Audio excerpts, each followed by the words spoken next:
Hello बच्चों, कैसे हैं आप सभी? अच्छे से हैं? चलिए, स्वस्थ रहें, मस्त रहें और पढ़ाई पर भी ज़बरदस्त रहें। +1 अकाउंटेंसी में इन दिनों हम डेप्रिसिएशन चैप्टर पर चर्चा कर रहे हैं और आज ये दूसरा लेक्चर है। आज हम देखेंगे डेप्रिसिएशन को निर्धारित करने वाले तत्व कौन कौन से, factors determining the amount of depreciation. कैसे डेप्रिसिएशन कैलकुलेट होता है, उससे पहले हमने इसकी विशेषताएं करी, उसके कारण जाने, क्यों क्यों डेप्रिसिएशन होता है, उसका महत्व जाना और अब जानेंगे कि कैसे कैलकुलेट किया जाता है। देखिए, factors determining the amount of depreciation, ह्रास की राशि निर्धारित करने वाले तत्व। डेप्रिसिएशन को कैसे निर्धारित किया जाता है, इसके लिए सबसे पहले हमें जिस भी वस्तु का, जिस संपत्ति का डेप्रिसिएशन लगाना है, पहले हमें उसकी लागत पता होनी चाहिए, वो कितने की है। Total cost of the asset, यानी संपत्ति की कुल लागत निकालनी है। जो भी संपत्ति है, जैसे मान लेते हैं मशीनरी है। अब मशीन, पहले तो ये देखिए वो कितने में आपने खरीदी। मान लेते हैं से इट इज 1 लाख, कि 1 लाख रुपए में खरीदी। अब 1 लाख रुपए में तो आपने मुंबई या कोलकाता में खरीदी होगी, उसे अपने शहर तक लाने का खर्चा भी तो लगा होगा, तो वो खर्चा भी तो इसी की कीमत है। तो इसलिए मान लेते हैं कि 10,000 रुपये हमारा लाने का और उसको लगाने का खर्चा आ गया। जिस गाड़ी से लेके आए हैं उसका खर्चा, किराया, और प्लस उसको फिट करने का खर्चा मान लेते हैं 10,000 रुपये एक्सपेंसेस। ठीक है, कुल 1,10,000 रुपए की संपत्ति हो गई। वहां जहां हमने खरीदी थी वहां 1 लाख रुपए की थी, लेकिन हमारे शहर तक आते आते 1,10,000 की हो गई। अच्छा, आप बताइए, मान लो कोई कहता है कि ये संपत्ति मुझे बेच दो, तो क्या आप उसे 1 लाख में बेच देंगे? नहीं ना। क्यों? क्योंकि आप कहोगे रास्ते का खर्चा भी तो लगा है, इसलिए 10,000 इसकी कीमत बढ़ जाती है, तो 1,10,000 की संपत्ति हो गई। तो पहला काम क्या कैलकुलेट करना है? Total cost of the asset, संपत्ति की कुल लागत निकालनी है। कैसे निकलती है कुल लागत? कितने में खरीदी, उसको लाने का खर्चा, उसको फिट करने का खर्चा, ये सारा का सारा आपका लागत में काउंट होता है। उसके बाद estimated useful life of asset. Estimated useful life of asset, संपत्ति की अनुमानित उपयोगी जीवन काल। संपत्ति का अनुमानित उपयोगी जीवन काल, इसमें गौर करने की चीज है एस्टिमेटेड। आप जो संपत्ति ले आए, जो मशीन ले आए, अब ये देखना है ये मशीन कितने साल तक वर्क करेगी, हमारे यहाँ कितने साल तक अच्छे से काम कर पाएगी। लेकिन जीवन तो किसी का भी नहीं बताया जा सकता। जैसे हमारा ही जीवन, मनुष्य जीवन है, कहते हैं 100 साल का जीवन होता है। कुछ लोग 100 से ऊपर भी जी जाते हैं, बहुत से लोग 100 के नज़दीक, और बहुत सारे 100 से काफ़ी नीचे रह जाते हैं। लेकिन हम एक अंदाज़ा तो कहते हैं ना कि 90 साल 100 साल एक अच्छा सा जीवन है, अगर कोई 90 साल 100 साल जिए तो। इसी प्रकार से हमें एस्टिमेट निकालना पड़ता है, estimated useful life of assets. ये अनुमान है, ये अनुमान नहीं था, ये एक्चुअल था।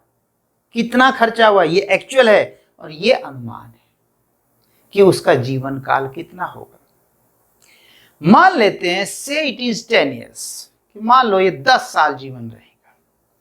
ठीक है बच्चों, जो तजुर्बेकार व्यक्ति होते हैं वो हर चीज का जीवन काल लगभग बता देते हैं। मैं ऐसा नहीं कहता वो बिल्कुल सही बताते हैं, लेकिन काफी हद तक उसके नजदीक पहुंच जाते हैं। तो मान लेते हैं कि इस मशीन का जीवन काल 10 साल रहेगा। ठीक है, अब ये बताइए, जो मशीन आज 1,10,000 की है, हमने मान लिया 10 साल चलेगी, ये भी ठीक है। तो 10 साल के बाद क्या जीरो हो जाएगी? नहीं, एक तरीके से तो हो सकती है जीरो, अगर चोरी हो जाए तो। अदरवाइज सोच के देखो, अगर मशीन 10 साल चलती है तो 10 साल के बाद भी मैं मानता हूं कि वो वर्किंग में नहीं रहेगी, लेकिन उसके कुछ पार्ट्स तो फिर भी काम के होंगे। जैसे अपनी साइकिल से लगा लो, अगर साइकिल पुरानी हो जाए, टूट जाए, फिर भी उसका कुछ पार्ट तो ऐसा रहेगा जो काम आएगा। चलो मान लेते कोई भी काम नहीं आएगा, फिर भी लोहे के भाव तो बिकेगा, है कि नहीं? तो इसलिए 10 साल के बाद भी उसकी कोई कीमत जरूर होगी, जिसे हम उसका स्क्रैप वैल्यू कह सकते हैं, यानी estimated scrap value of asset. संपत्ति का अनुमानित अवशिष्ट मूल्य, स्क्रैप को अवशिष्ट कहा गया है। स्क्रैप समझते होंगे कि जैसे उसका कबाड़ का भाव कह सकते हैं हम सामान्य भाषा में, कि जो उसको कबाड़ी जो रेट देगा उसे हम कबाड़ कहेंगे, रेट कहेंगे। तो एस्टिमेटेड स्क्रैप वैल्यू, उसकी स्क्रैप वैल्यू कितनी होगी, ये भी अंदाजा लगाना पड़ेगा, क्योंकि ये भी 10 साल बाद के बारे में सोच रहे हैं। तो मान लेते हैं कि इसे इट इज 10,000, कि 10 साल बाद ये 10,000 रुपये होगा, हम कल्पना कर रहे हैं। अब देखिए, हमारे पास 3 चीजें आ गई। लागत कितनी है, 10 साल के बाद उसकी स्क्रैप वैल्यू कितनी रहेगी, और उसकी लाइफ कितनी है। अब यहां पे फार्मूला लिखा गया है डेप्रिसिएशन कैलकुलेट करने का, नंबर 1 माइनस नंबर 3 बटा नंबर 2।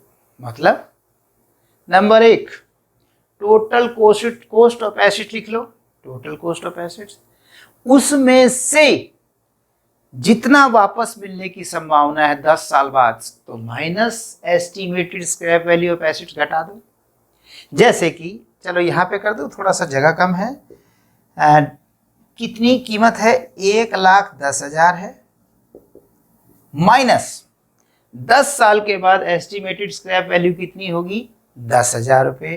तो माइनस 10,000 कर देते हैं, कितना रह जाएगा, 1,10,000 में से 10,000 माइनस गई तो 1,00,000 तो बचेगा। और लाइफ कितनी है, 10 ईयर्स।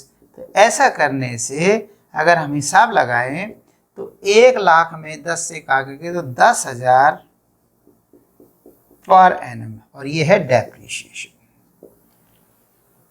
तो डेप्रिसिएशन कितना हुआ, 10,000 पर एनम। हर साल 10,000 रुपये का डेप्रिसिएशन लगेगा। समझ में आ गया कैसे कैलकुलेट करते हैं, कुल कीमत, कुल लागत माइनस एस्टिमेटेड स्क्रैप वैल्यू और divided by estimated useful life of asset. इस तरीके से हम एक संपत्ति की 10,000 निकालते हैं डेप्रिसिएशन। तो 10,000 10,000 10,000 10 साल में 1,00,000 की घिस जाएगी, और फिर भी 10 लाख रुपए की तो बिकी जाएगी। हो गया ना टोटल 1,10,000। ठीक है बच्चों, आगे समझ में? चलिए आगे चलते हैं। अब हम करेंगे different methods of providing depreciation. Depreciation लगाने की विभिन्न विधियां, बहुत सारी विधियां हैं डेप्रिसिएशन लगाने की। उनमें से जो मेन है, प्रमुख है, वो ये हैं। Straight line method, straight line, सीधी लाइन होती है, या सरल रेखा पद्धति कहते हैं इसको। दूसरा मेथड है रिटर्न डाउन वैल्यू मेथड, अपलिखित मूल्य पद्धति, या इसका दूसरा नाम भी है डिमिनिशिंग बैलेंस मेथड, घटती शेष पद्धति। तीसरा है डेप्रिसिएशन फंड मेथड, ह्रास कोष पद्धति। ठीक है, चौथा है रीवैल्यूएशन मेथड, पुनर्मूल्यांकन पद्धति। Fifth machine hour rate method, machine घंटा दर पद्धति। डिप्लीशन मेथड, डिप्लीशन होता है खाली हो जाना, जैसे कोई खदान होती है वो खाली हो जाती है। रिक्त इकाई पद्धति, एन्युटी मेथड वार्षिक वृत्ति पद्धति, और इंश्योरेंस पॉलिसी मेथड बीमा पॉलिसी पद्धति। क्या बता रहा हूं मैं आपको बता रहा हूं डेप्रिसिएशन कैलकुलेट करने की विभिन्न पद्धतियां। +1 में यदि कोई बच्चा इतनी करेगा तो ये तो बड़ी दिक्कत हो जाएगी।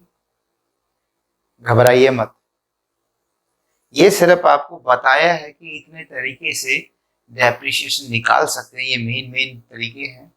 लेकिन आपके एग्जाम में या आपके सिलेबस में ये केवल ये 2 मेथड्स बस, जिसे डिमिनिशिंग पहला straight line method, return down value method, diminishing method, जिसको हम क्रमागत ह्रास पद्धति भी कह देते हैं। क्रमागत ह्रास पद्धति, इसको क्रमागत ह्रास पद्धति भी कह देते हैं, घटता हुआ शेष। बाकी आपके सिलेबस में नहीं है। हाँ, कभी कोई क्वेश्चन पूछ सकता है what are the different methods of providing depreciation, तो ये इनके नाम याद जरूर करने हैं, बाकी डिटेल की यहाँ पर आवश्यकता नहीं है। डिटेल हम इन 2 की करेंगे। चलिए आगे कि हमारा चैप्टर अब स्टार्ट होता है कि हम पहले स्ट्रेट लाइन मेथड करेंगे कई क्वेश्चंस, उसके बाद रिटर्न डाउन वैल्यू मेथड करेंगे, बाकी हमारे सिलेबस में नहीं है। अब हम स्ट्रेट लाइन मेथड करेंगे। स्ट्रेट लाइन मेथड को ओरिजिनल कॉस्ट मेथड भी कहते हैं, या इसका एक और नाम भी है fixed installment method. Fixed installment method, इसको और यूं कह सकते हैं फिक्स्ड इंस्टॉलमेंट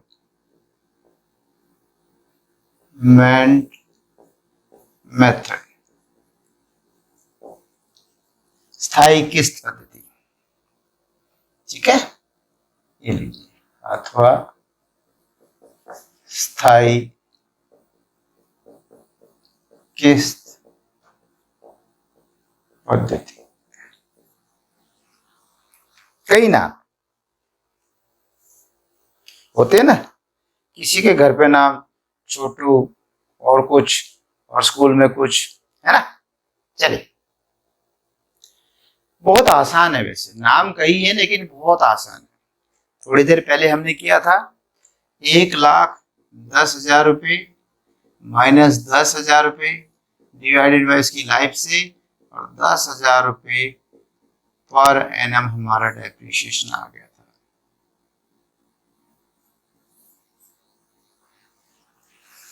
किया हमने।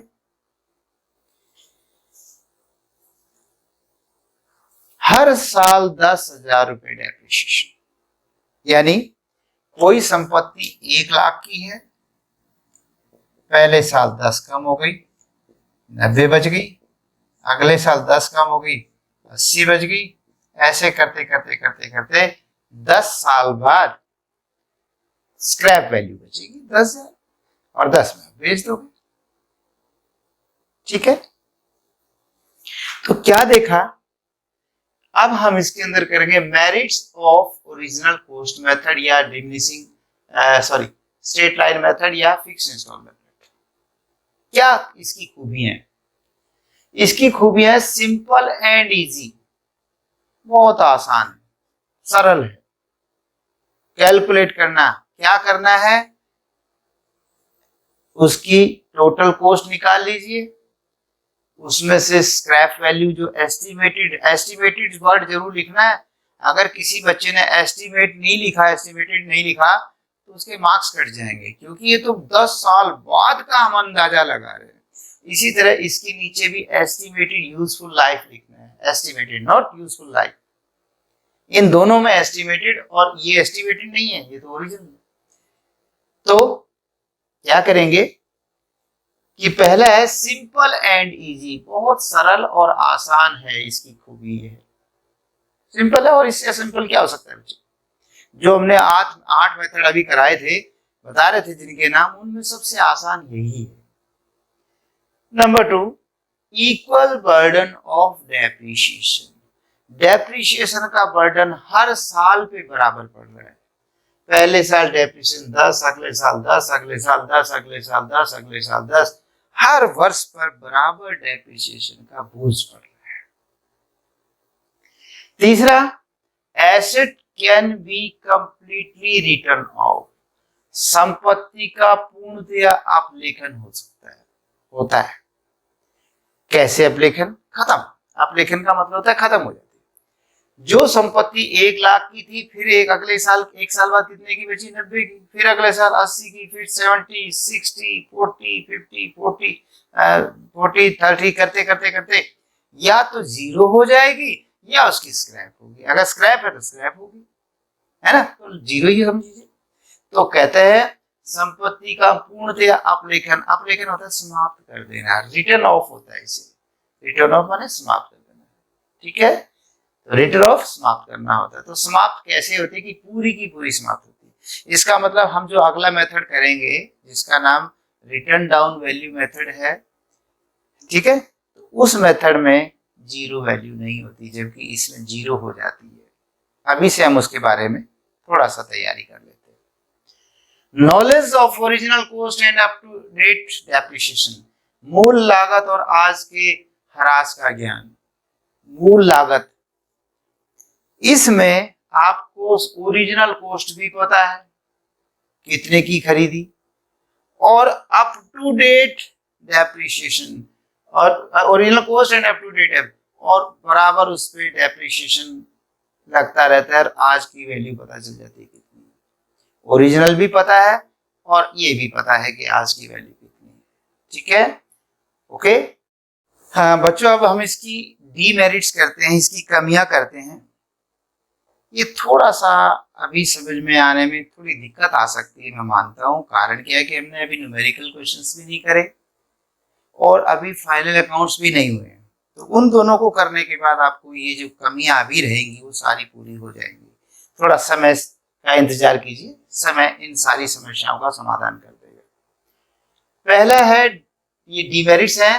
पहले ये डिफिकल्टी इन कंप्यूटेशन, गणना करने में कठिनाई। मेरिट में तो हमने कहा था बहुत आसान है, सिंपल है। अब कह रहे गणना में कठिनाई। वहां भी ठीक थे, यहाँ भी ठीक है। वहां पर यूं ठीक थे कि इससे आसान मेथड ही नहीं है, इसलिए ठीक है। और यहाँ पर इसलिए ठीक है कि अगर हम किसी संस्था में, किसी व्यवसाय में बहुत सारी संपत्तियों का प्रयोग कर रहे हैं जो कि डेप्रिसिएबल है, जिन पे डेप्रिसिएशन लगता है, तो हमें सबका रिकॉर्ड रखना पड़ेगा और हर साल हर एक का देखना पड़ेगा, इस पे कितना परसेंट, इस पे कितना होगा, इस पे कितना होगा। जैसे मान लीजिए ये कई वर्ष है। अब जो संपत्ति यहाँ खरीदी ये ठीक है, चलिए ये हर साल डेप्रिसिएशन लगेगा।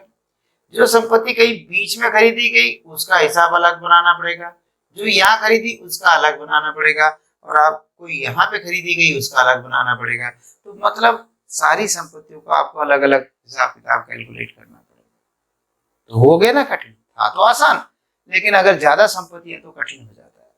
दूसरा, अनइक्वल चार्ज अगेंस्ट इनकम, आय के विरुद्ध असमान व्यय। आय के विरुद्ध असमान व्यय।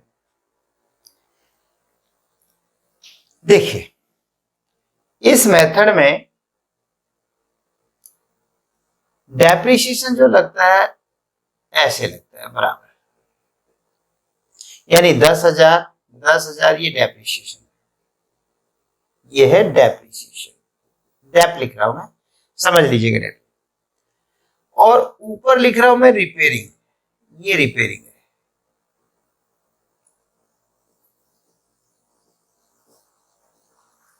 This is repairing.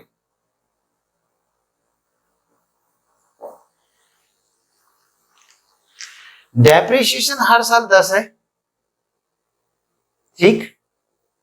पहले साल रिपेयरिंग शायद कुछ भी ना हो, फिर भी मैंने थोड़ी बहुत तो लिख दी। अगले साल रिपेयरिंग कुछ और बढ़ जाएगी, अगले साल और बढ़ेगी, अगले साल और बढ़ेगी। जैसे आपने देखा होगा कि नई गाड़ी खरीदी है, नई मशीन खरीदी है, डेप्रिसिएशन कहाँ, सॉरी रिपेयरिंग कहाँ मांगती है नई गाड़ी।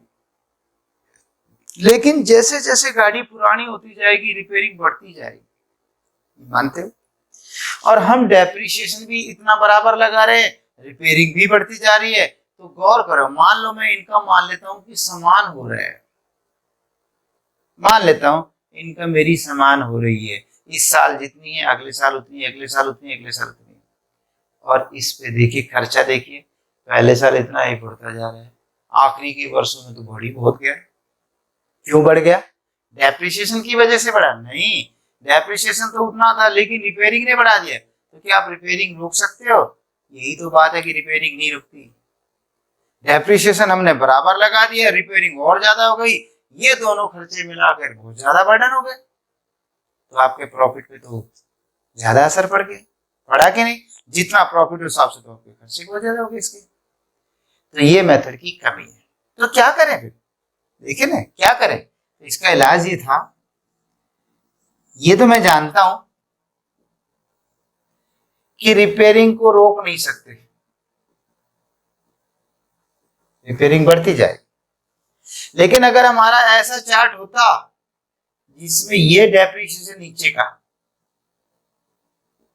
यहां डेप्रिसिएशन ज्यादा लगता, यहां कम करते, यहां कम, यहां कम, यहां कम, यहां कम, क्योंकि बाद में डेप्रिसिएशन कम लगाओ, नई की डेप्रिसिएशन ज्यादा लगाओ, और रिपेयरिंग जो है नई की कम लगाओ और पुरानी की ज्यादा लगाओ, तो देखिए बराबर आ जाएगा।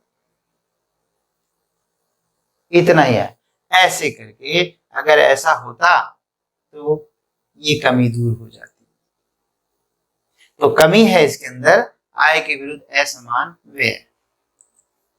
उसके बाद तीसरा है ओमिशन ऑफ इंटरेस्ट फैक्टर, ब्याज तत्व की अवहेलना करते हैं। आपने 1 करोड़ रुपए की मशीन्स खरीदी, ठीक है, 1 करोड़ वाली का आपने डेप्रिसिएशन लगा दिया, 10 साल में जो भी बनना है। 1 करोड़ कोई छोटी राशि होती है? अगर ये 1 करोड़ रुपया बजाय मशीन में लगाते, कहीं और लगाते, कहीं और इन्वेस्ट कर देते, तो ब्याज भी मिलता। 1 करोड़ तो था ही, ब्याज भी मिलता। तो यहाँ पर तो आप 1 ही करोड़ को तो पूरा कर रहे हो, उसका ब्याज भी तो देखिए, उस ब्याज फैक्टर को भी तो देखिए, है कि नहीं? तो इसलिए ये ब्याज की अवहेलना करता है ये मेथड, ब्याज को तो गौर ही नहीं करता। Undue pressure in later years, बाद के वर्षों पर अनुचित भार। ये जो एग्जाम्पल दिखाया है समझ में आ गया होगा। इस मेथड से बाद के वर्षों पे भार ज्यादा हो जाता है, क्योंकि डेप्रिसिएशन तो उतना ही रहता है और साथ में रिपेयरिंग बढ़ जाती है, तो बाद के वर्षों पे बोझ बहुत ज्यादा हो जाता है। Value of asset to zero, ये मेथड कहता है अगर हर साल एसेट्स को डेप्रिशिएट करते रहो तो एक दिन ऐसा आ जाएगा जब एसेट्स की वैल्यू या तो स्क्रैप वैल्यू होगी, और अगर स्क्रैप वैल्यू नहीं लिखी गई है या नहीं होती तो वहां पे 0 हो जाएगी, जो कि शायद उचित नहीं है। कैसे? कोई टाइपराइटर है, हम कहते हैं 10 साल चलेगा, मैं कह रहा हूं 10 के बाद भी चलता है। बहुत सारी जगह जैसे सरकार कहती है कि इतने साल एक समय उसकी व्हीकल की लाइफ होनी चाहिए, क्या मैं कह रहा हूँ उसके बाद भी तो चलता रहता है, हालांकि उसको यूज नहीं कर सकते, लेकिन देखा जाए तो उसकी लाइफ होती है, चलता है कि नहीं? तो इसीलिए 0 मान लेना उचित नहीं है। ये तो मैंने खैर व्हीकल की कही थी, मशीन की कह देते हैं कि 10 साल मशीन चलनी, लेकिन कई बार 10 की जगह 12-15 भी चलती है, तो जब 0 कैसे हो गई इसकी वैल्यू? 0 तो नहीं हुई। तो ये बात। Difficulty in the determination of scrap value, अवशेष मूल्य निर्धारण में कठिनाई। इतना आसान लगा था, scrap value, estimated scrap value कह तो दिया, तो स्क्रैप वैल्यू निकालना कितना कठिन काम है, वो भी आज की परिस्थितियों में, और 10 साल बाद की सोचकर। आज कैलकुलेट करें, 10 साल बाद की कल्पना करके। आसान है? लगता है आसान? कितने परिवर्तन आते हैं, उन सारे परिवर्तनों की वजह से उस दिन पता नहीं क्या स्थिति बनेगी, लेकिन हम आज ही उसका निर्धारण करने का प्रयास कर रहे हैं। तो बच्चे, ये कमियां हैं इसके अंदर, ठीक है? आज का लेक्चर यहीं तक, अगले लेक्चर में हम फिर आपको न्यूमेरिकल क्वेश्चंस करवाएंगे, ठीक है? Okay, bye bye, take care.